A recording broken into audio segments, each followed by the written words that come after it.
IT job కోసం చూస్తున్నారా? ఐటీలో కెరియర్ బిల్డ్ చూసుకోవాలనుకుంటున్నారా? అయితే సమాధానం కోడింగ్ ట్యూటర్. ఎవరండి మీరు? నేను ఎవరా? నువ్వు తెలుగులో ఉన్నావు, అందుకేగా తెలుగులో మాట్లాడింది. ఒక తెలుగుడు వేయండి, ఇంకో తెలుగుని గుర్తుపట్టలేదంటే ఇంక నువ్వేం బాగుపడతావు? మర్యాదగా మాట్లాడండి. నేను మర్యాదగా మాట్లాడితే చాలా అసహ్యంగా ఉంటది. ఇదే బెటర్. ఆడున్నాడా? వాడేవుడు? మీ జిఎం గాడు. శేఖర్ గారా? ఆడే. నేను వచ్చానని చెప్పు. అసలు మీరెవరండి? వాడొచ్చి చెప్తాడు. మీరెవరో నాకు చెబితే నేను వెళ్ళి ఆయనకి చెబుతాను. నువ్వు వెళ్ళి ఆడితో చెప్తానే కదా ఆడికి నేను ఎవరో తెలుస్తుంది. మీరెవరో తెలిస్తే కదా ఆయన వచ్చేది. వచ్చిందా ఆడే తెలుసుకుంటాడు. తెలుసుకోవాలంటే ఆయన రావాలి కదా. మరి వస్తే కానీ తెలియదు కదా. రావాలంటే నేను చెప్పాలి కదా సార్. ఇందాక నుంచి నేను అదే చెప్తున్నాను. నువ్వు వెళ్ళి ఆడితో నేను వచ్చానని చెప్పు. మహాప్రభు, మీరెవరో తెలుసుకునే లోపల నేనెవరో మర్చిపోతున్నాను. ఆడొస్తే మొత్తం గుర్తొచ్చేద్ది. ఏంట్రా ఈ టైంలో వచ్చావు? డ్యూటీ తీపావా? లేదు, ఆఫీస్ అయిపోయింది.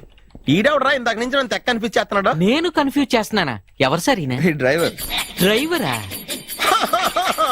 అదే నేను ఏ టైంలో ఎటు వెళ్ళాలో డ్రైవ్ చేసే డ్రైవర్, డైరెక్టర్ అన్ని ఎక్సెట్రా యూనో. అసలు హూ ఇస్ దిస్? ఈయన బుచ్చిబాబు అని ఈ ఆఫీస్ మూల స్తంభం. మూల స్తంభం? కనీసం మెయిన్ స్తంభాలన్నా బాగుంటాయా? బుచ్చిబాబు మా Yes, వాడిని కొంచెం sir. జాగ్రత్తగా చూసుకో. నేను ఇప్పుడు వస్తాను. Take your own time. దా బుచ్చి బాబు, నేను అక్కడ కూర్చుంటాను, జాగ్రత్తగా చూసుకుంది. కూర్చో. మూల స్తంభం అంటున్నారు అంటే మీరు ఇక్కడ చేసి పని ఏంటి? ఏం లేదా, మూల కూర్చోవడమే. ఏం తీసుకుంటారు సార్? Coffee, tea, Horlicks? అబ్బాయి వద్దండి. అలా అనకండి సార్, మొదటిసారి ఆఫీస్కి వచ్చారు, ఏదో ఒకటి తీసుకోవాలి నా కోసం. తప్పదంటారా? తప్పదు సార్. అయితే ఓ బీర్ అట్రా. ఏం లేదా? ఇది బారు కాదు సార్. మరి కాఫీ టీ అన్నారంటే ఇది హోటలా? నాడు వచ్చింది ఈ విషయం చెప్తాను, మీ గుండె పక్కన. Hi. Hi, really I'm very happy. మా జిమ్ లో మీరు సభ్యులుగా చేరినందుకు నాకు చాలా ప్రౌడ్ గా ఉంది. I to. మీ ఎంకరేజ్మెంట్ చూస్తుంటే నాకు ఎనర్జెటిక్ గా ఉంది. వెల్కమ్. అవును, ఇంతవరకు మీకెందుకు పెళ్లి కాలేదు? కాకా అదే ఎందుకు కాలేదు? సరళ, అదో పెద్ద సాడ్ లాంగ్ స్టోరీ. నేను కాలేజీలో చదువుకునే రోజుల్లో పద్మను ప్రేమించాను. ఆ అమ్మాయికి సడన్ గా క్యాన్సర్ అటాక్ అయింది. మీరు లవ్ చేశాక అయిందా, చెయ్యక ముందా అయిందా? చేసిన తర్వాతే అయింది. ఆ రోజుల్లో నేను విపరీతంగా సిగరెట్లు కాల్చేవాడిని. ఓ, మీరు సిగరెట్ తాగితే ఆమెకి క్యాన్సర్ వచ్చిందా? నేను కాల్చేవాణ్ణి, ఆవిడ పీల్చేది. కొన్నాళ్ళకి నాకు అలా అలా దూరంగా వెళ్ళిపోయింది. ఫారిన్ కా? కాదు, పైకి. పైకా? అక్కడికి కాదు, చచ్చిపోయింది. ఓ సార్. ఆ తర్వాత నాకు పెళ్లి మీద అలా ఫీల్ అయితే ఎలా? మళ్ళీ ఎవరినైనా ప్రేమించకపోయారా? నో, జీవితంలో మళ్ళీ ఎవరిని ప్రేమించకూడదు అనుకున్నాను. ఏ, క్యాన్సర్ వస్తుందనా? నా సంగతి సరే, నీకెందుకు పెళ్లి కాలేదు? అదో విచిత్ర కథ. నేను వినకూడదా?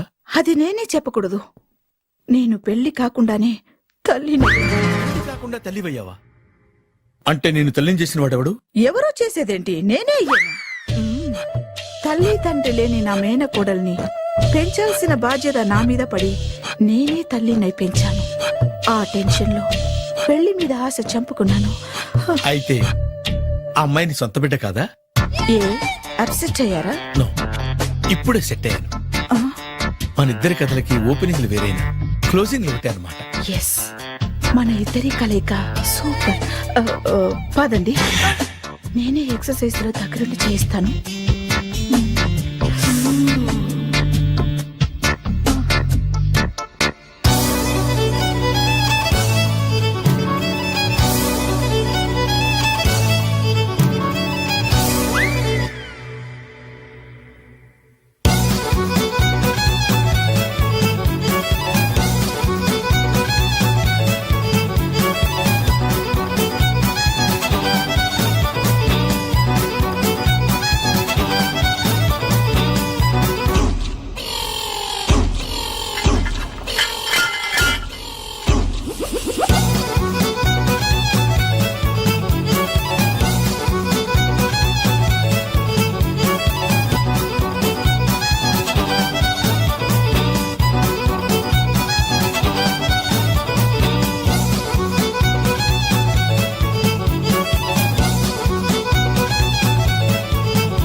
చిచ్చి ఏ వయసులో చేయాల్సిన ఎక్సర్సైజ్ ఆ వయసులో చేయాలి. 60 ఏళ్ళు వయసు వచ్చాక గోడట్టుకుని అమ్మ నాకు వాకింగ్ చేస్తాం వచ్చేసింది అన్నాడు నీలంటాడు ఒకడు. తీయా అచ్చి బాబోయ్ 198. My God 198. నాకు తెలిసి ఇంత జ్వరం వచ్చాడు బతకలేదు మావా. ధర్మమీటర్ యువతలు దారిలాగా ఆగింది గానీ అయినా నీ జ్వరం లెక్క అతనికి ధర్మమీటర్లే సాలవలే. నా మాట నువ్వు ఏదైనా హాస్పిటల్లో జాయిన్ అయిపో. ఒరే నాకు జ్వరం వచ్చినట్టు సరళ మేడం తెలియకూడదు. నెల తప్పితే సీక్రెట్ గా ఆపరేషన్ చేయించచ్చు. ఇలాంటి జ్వరాలకు కూడా సీక్రెట్లు మెయింటైన్ చేయాలా? అరే ఇల్లారా ఏంటంట? బాత్రూమ్కి వెళ్ళాలరా. ఎలా నా వాళ్ళ కదా. నిన్ను వెళ్ళమనలేదురా బాబు. ఇళ్ళ జారి తీసుకురా. చిచ్చి పశువుల హాస్పిటల్లో కాంపౌండర్ పోతే కొంచెం హ్యాపీగా ఉంటది. 5 అడుగులు లేడి 50 కేజీలు ఎత్తేస్తాడంట. హలో సరళ. ఏమైంది బ్రహ్మాజీ ఇవాళ జిమ్కే రాలేదు? ఏ ఆగాదు, నువ్వు లెక్క బాబు. నువ్వు లెక్కితే నేనే పడుకోబెట్టాలి. ఏమైంది? హెవీ వెయిట్స్ ఓవర్ గా మోసి మోసి బాడీ ఓవర్ ఆయిలింగ్ వచ్చేసింది.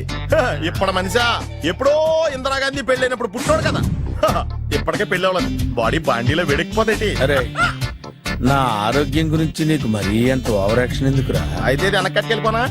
ఎందుకు ఇది? పొద్దు నుంచి అన్ని మంచం మీదలేండి. అన్నీ అంటే టీ కాఫీ బ్రెడ్ అప్పుడప్పుడు జ్యూస్ అని. Oh no no no no no, health గురించి అంత కేర్లెస్ గా ఉండకూడదు. నేను వెళ్ళి నా ఫ్యామిలీ డాక్టర్ ని పంపిస్తా. చేస్తారా? అక్కర్లేదు, మీరు ఒక గంట పక్కన కూర్చుంటే మొత్తం సెట్ అయిపోతాయి. రే చేతనైతే సెట్ చేయి, స్ప్లిట్ చేయొద్దు ప్లీజ్. ఆగరా ఆగరా. సెట్ అయిందా?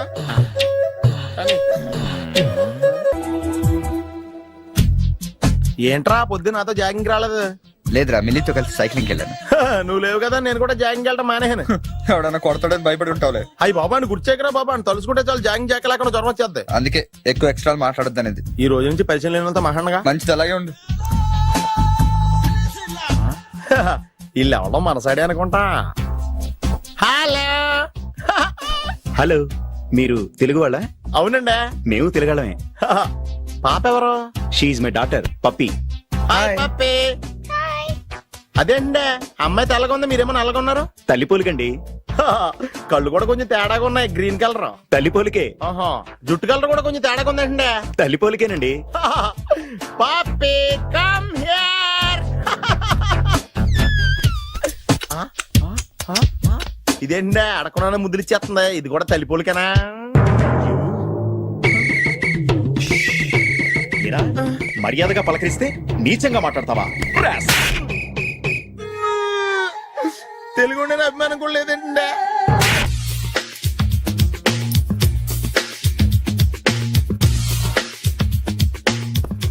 అరే సునీల్, నువ్వు నాకు హెల్ప్ చేసి పెట్టాలరా. సరళని ప్రేమిస్తున్నట్టు చెప్పాలరా. ఎందుకు చెప్పాలి? నేను ప్రేమిస్తా కదా. నువ్వు ప్రేమిస్తున్నట్టు కాదురా, నేను ప్రేమిస్తున్నట్టు తనకు చెప్పి మా ఇద్దరి మధ్య కనెక్షన్ కలపాలి. నిజమా? ఆ ఎంత డబ్బు కావాల్సిన ఇస్తాను. యాదవ జన్మ. ఇప్పుడు దాకా సర్వర్ గా, స్వీపర్ గా, వెయిటర్ గా, బట్లర్ గా అన్ని రకాలుగానే వాడేసావు. ఫైనల్ గా బోకర్ గా కూడా వాడేద్దాం డిసైడ్ అయ్యామన్నమాట. కాదురా Sunil. Hi Brahmaji, good morning. Hi sir, what is late? Just shopping. చాలా కష్టపడి వెతికితే గానీ దొరకలేదు. రాఖీ. బాబు ఇంత సౌండ్ వచ్చిందేంటి? అవ కష్టాలు వచ్చినప్పుడే మనిషి ధైర్యంగా పారిపోల్దా. ఏమైంది? టైం రివర్స్ అయింది, రాఖీ రాయిలా తేలింది. నిజమే సునీల్, ఇన్నాళ్ళు నాకు బ్రదర్ లేడని బాధపడ్డాను. అయినా ఇప్పుడు నాకు మంచి మనిషి దొరికాడు, అందుకే రాఖీ కట్టాలని వచ్చాను. ఇంకొకసారి ఆలోచించండి. What Brahmaji, what Sunil is telling? నాకు అసలు ఏం అర్థం కావట్లేదు, అంత బ్లర్. అయ్యో, నేను రాఖీ కట్టితే నేను వచ్చిన పని అయిపోతుంది కదా. నేను బాత్రూమ్ ఆగండి, కట్టిన తర్వాత వెళ్ళొచ్చు. కట్టిన తర్వాత ఆయన వెళ్ళాడు, నేనే తీసుకెళ్ళాలి. జస్ట్ 1 minute, చెయ్యి ఇలా ఇవ్వు. సారీ మామా. ఆయన చెయ్యి కాదు, నీ చెయ్యి చూపించు. రే నీకు అక్కరా? అవును సునీల్, నువ్వు పరిచయం అయ్యాక నాకు తమ్ముడు లేని లోటే తెలియడం లేదు. థ్యాంక్స్ అక్క. బావా నువ్వు నాకు బావా. అమ్మయ్యా, నీకు రాఖీ కట్టితే నా ప్రాణానికి హాయిగా ఉంది. నీకేంటి, ఇక్కడ ఇంకో ప్రాణానికి ఇంకా హాయిగా ఉంది. చెప్పక్క, ఈ తమ్ముడు నీకోసం ఏం చెయ్యాలి? తమ్ముడు, ఈ వయసులో నాకు తోడు కావాలనిపించింది. అయినా నా మనసుకు నచ్చిన మనిషికి ఆ మాట చెప్పలేకపోతున్నాను. నాది కూడా సేమ్ ఫీలింగ్. ఆయన ఎదురుపడ్డప్పుడు ధైర్యంగా చెప్పాలనిపిస్తుంది. ఆహా, చీ కొడుతుందో సిగ్గుపడుతుందో అన్న డైలమా వెళ్ళిపోయి ఆయన ఎలా ఫీల్ అవుతారోనని నాకు టెన్షన్ గా ఉంది. ఎలా చెప్పను? నా మనసు ఎలా విప్పాలి? ముసలోళ్ళకి దసరా పండగని మధ్యలో నన్ను ఎందుకు ఉయ్యాలు ఊపుతున్నారు? మీరు డైరెక్ట్ గా మాట్లాడుకోండి. నాకేంటి టెన్షన్? సరళ బ్రహ్మాజీ, అర్థమైందా? పూర్తిగా అర్థమైంది. ఇప్పుడు నాకు చాలా హ్యాపీగా ఉంది మావా. బళ్ళు కొంచెం లేట్ అయినా ఒకే ప్లాట్ఫామ్ మీదకి వచ్చి ఆగినాయి. రేపు మీ ఇద్దరికి పెళ్ళి పిల్లలు పుట్టి ఆమమ్మా తాతయ్య అని మిమ్మల్ని పిలుస్తా ఉంటే వినాలని ఆశగా ఉంది. Shut up. అమ్మమ్మ ఏంట్రా? అయినా లవర్స్ మధ్య నువ్వెందుకురా? నువ్వు వెళ్ళి మా పెళ్లి పిల్లలు చూసుకో వెళ్ళు. ఓకే, తొందరగా వచ్చేయండి. లేట్ అయితే ఫస్ట్ నైట్ పనికిరారు. బెడ్ రెస్ట్ గా.